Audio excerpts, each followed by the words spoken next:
రామ్మా ఇవ్వు. ఇదిగోండి పంతులు గారు. ఇదేంటి ఇదెలా బతికింది? మొండి కట్టంలా ఉంది. ఏమ్మా ఎందుకింత లేట్ అయింది? హంసను ఎవరో చంపాలని చూశారు గ్రాని. ఏమిటి ఏమిటా నువ్వనేది? నేను నీళ్ల కోసం వెళుతుంటే నన్నెవరో వెనక నుంచి నెట్టేశారు. ఓ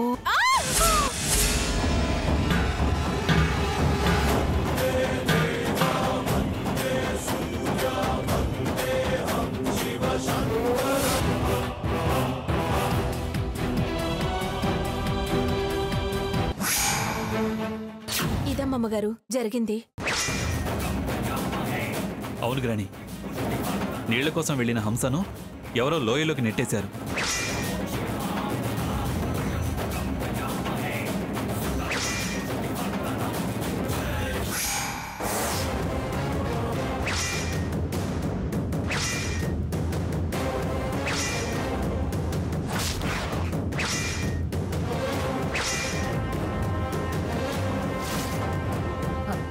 ఏంటా చూపు?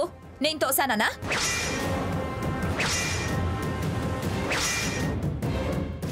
నేను అప్పటి నుంచి ఇక్కడి నుంచి అంగుళం కూడా కదలలేదు. ఊరికే నన్ను ఉరుమురుమి చూడకండి. నువ్వు కదలకపోతేనే నీ దుష్ట చతుష్టయం ఉందిగా. మీకు అమ్ముడు పోవడం అలవాటు. ఏయ్ నోరు ముయ్యవే. ఏ అలవాట్లైనా ఇలా ప్రాణాలు తీసే రాక్షసత్వం మాకు లేదు. ఎలా అమ్మాయిని లోయలోకి తోయి బుద్ధయిందే? తన అదృష్టం ఆయుష్ గొప్పది కాబట్టి బతికి బయటపడింది. లేకపోతే ఏమయ్యేది? ఎంత అప్రతిష్ట పాలయ్యేవాళ్ళం. ఎంత పాపానికి విడిగట్టామే. ఏమ్మా హంస, దెబ్బలేమైనా తగిలయ్యా? లేదమ్మగారు. అది కాని పనులు చేస్తుందని ఆ అమ్మవారి అదృశ్య రూపంలో వచ్చి నెట్టినట్టుంది. నువ్వు సత్యసంగివని అమ్మవారిని తరపునొచ్చి నెట్టింది. ఆ తల్లి ఎప్పుడూ అలా చేయదు. దిగో, ముందక్కడి నుంచి దిగో. దిగో, నీకే చెప్పేది, దిగో.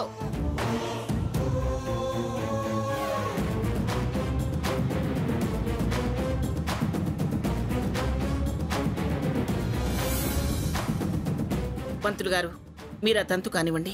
అలాగేనమ్మా. అమ్మా, అలాంటి వాళ్ళది నిజమైన ప్రేమ కాదు, అది వ్యామోహం. ఎగ్జాక్ట్లీ చిన్నత్త. నిజంగా ప్రేమించుకున్న వాళ్ళు అలా చేయరు.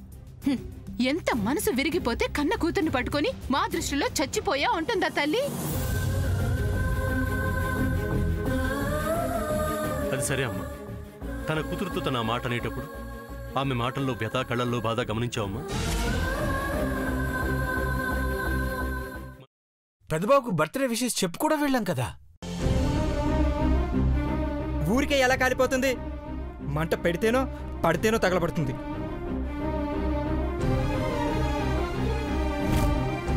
కరెక్ట్ చిన్నబాబు. నీకొచ్చినట్టే నాకు డౌట్ వచ్చింది. పార్వతే షర్టును తగలబెట్టిందనుకుంటా.